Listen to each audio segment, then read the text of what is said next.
नमस्ते दोस्तों, आज सुनाएंगे नटखट दीपक एंड चिंटू और उसके जंगल के दोस्त की कहानी। कहानी को आगे सुनते रहिए।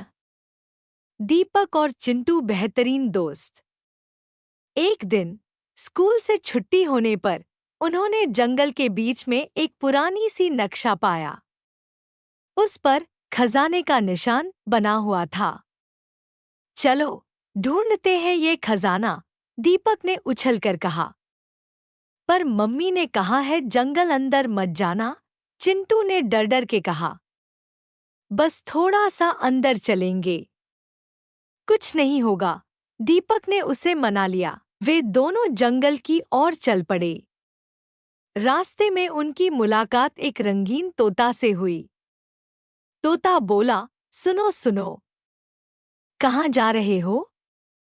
अंधेरा होने वाला है। पर दीपक और चिंटू खजाने के ख्याल में इतने खुश थे कि उन्होंने तोते की बात नहीं सुनी। वे आगे बढ़ते गए। उन्होंने देखा एक उंगली जैसी छोटी सी मछली वाली नदी पार की।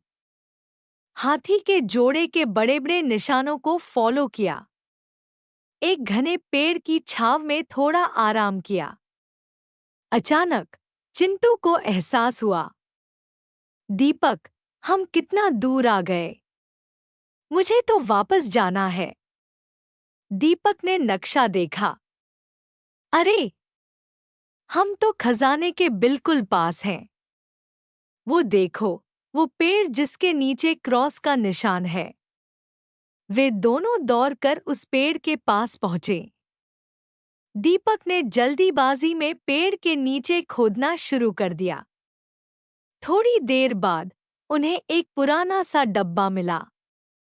उसने खोला तो अंदर से एक और नक्शा निकला। उसमें लिखा था, असली खजाना तुम्हारे साथ है। वे दोनों बहुत निराश हुए। उसी वक्त आसमान में बादल छाए और जंगल में अंधेरा हो गया। बारिश होने वाली थी। अब दीपक को भी डर लगने लगा। हम कहाँ हैं? घर का रास्ता कौन सा है? चिंटू घबरा गया। मुझे कुछ याद नहीं आ रहा। हम खो गए हैं। वे दोनों एक दूसरे का हाथ पकड़कर एक बड़े पेड़ के नीचे खड़े हो गए। तब चिंटू को याद आया, दीपक, वो तोता बोला था ना अंधेरा होने वाला है। हमने उसकी बात नहीं मानी। हमें अपनी ही बात सुननी चाहिए थी। दीपक ने अपनी गलती मानी। मुझे माफ कर दो, चिंटू। मैं तुम्हें यहाँ ले आया।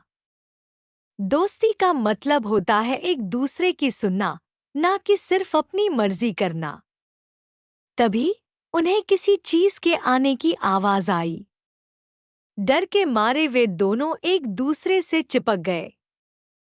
कुछ देर बाद उनकी आंखें चमकी। उनके सामने दो दोस्त थे, एक छोटी सी बंदरिया और एक बड़ा सा भला। उनकी पीठ पर एक जैसी सफेद धारियां थी। बंदरिया बोली, लगता है कोई मुश्किल में है, हमें उनकी मदद करनी चाहिए।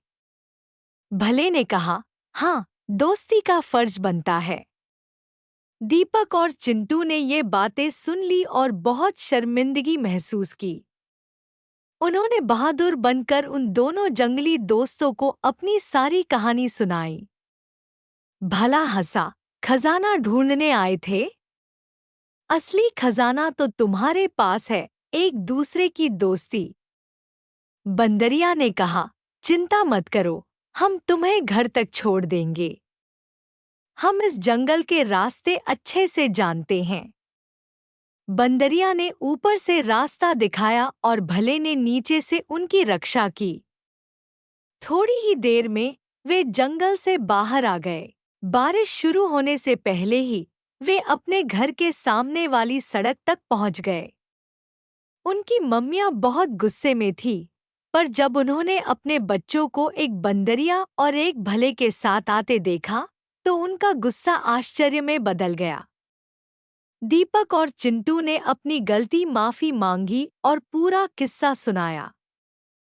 आज भी वो लोग उस नक्शे को अपनी यादों की डिबिया में संभाल कर रखते हैं। उन्हें समझ आ गया था कि नक्शा कोई भी हो, दोस्ती के बिना कोई भी सफारी मज़ेदार नहीं होती और सच्चा खजाना दोस्ती और एक दूसरे की बात सुनना ही होता है।